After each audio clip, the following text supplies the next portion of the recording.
सफल होता है इन 3 चीजों पे को जरूर अमल करता है। बहुत अनुभव से ये 3 चीजें मैंने आपको लिखी हैं। बच्चों से अनुभव जो निकल के आता है, सफल बच्चों से, किसी भी एग्जाम में वो सफल हुए हों, एक ही बात रहती है, भाई सबसे पहले हम सिलेबस कंप्लीट करें।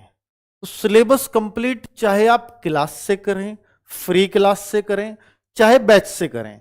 फ्री क्लास भी बहुत मटेरियल यूट्यूब पे अवेलेबल है, अगर उतना भी कर लिया जाए ना तो बहुत ज्यादा ही है, वो कभी कम नहीं होगा। जो भी हम लोग बैच में पढ़ाएंगे वो ऑलरेडी यूट्यूब पे अवेलेबल है, पर बच्चों को ढूंढना नहीं आता, कहां से कैसे मुझे कैसे पढ़ना है, क्रम में कैसे पढ़ना है, इसलिए बच्चे बैच की तरफ जाते हैं। वरना यूट्यूब पे ऐसी कोई चीज ही नहीं है जो ना हो, यह सच्चाई है बच्चे। बात है क्लास और बात है बैच, तो इन दोनों में बस फर्क इतना है कि क्लास आप ऑफलाइन ले रहे हो, यूट्यूब से ले रहे हो या बैच से ले रहे हो। बैच में चीजें एक जगह इकट्ठी और नियमित रूप से मिल जाती हैं। आपकी कोई डिमांड होती है, आप हमें डाउट ग्रुप में डालते हो, हमने वो पूरी करने की कोशिश करते हैं, ठीक है। ये फायदा होता है बैच में, और बिल्कुल नियमित रूप से क्लासेस चलती रहती हैं जब तक सिलेबस कंप्लीट ना हो जाए।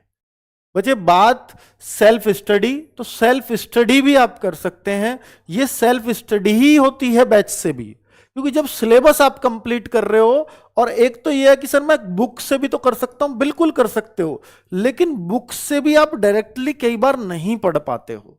क्यों नहीं पढ़ पाते हैं? क्योंकि चीजें समझ नहीं आ रही हैं। मान लीजिए कोई बच्चा पहली बार मैथ्स पढ़े या एडवांस मैथ्स पढ़े, तो उसको उतने आराम से समझ में आएगा नहीं।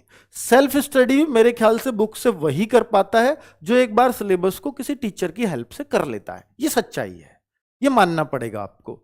दूसरी बात है बच्चों कि अगर सिलेबस आपका कंप्लीट हो जाए तो सिलेक्शन फिर भी नहीं होगा, क्योंकि अभी आपने सिर्फ खाया है, और चीजें पची हुई काम आती हैं। एनर्जी जो देती है शरीर को, पची हुई चीजें देती हैं, खाई हुई नहीं। तो भाई आपको जो अगर चीजें जो आपने खाई हैं अगर उन्हें पचाना है तो प्रैक्टिस जरूर करनी होगी।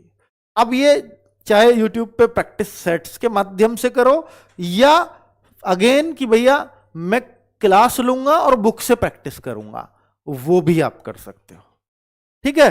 प्रैक्टिस सेट्स भी चलते हैं, हम लोग भी चलाएंगे, और बहुत सारे लोगों के और भी चलते होंगे। तो भाई या तो बुक से प्रैक्टिस कर लो उन क्वेश्चंस की, उन चैप्टर्स की जो क्लास में पढ़ाए हैं, या टीचर्स के साथ कर लो, वो आपकी मर्जी है, पर ये करनी पड़ेगी।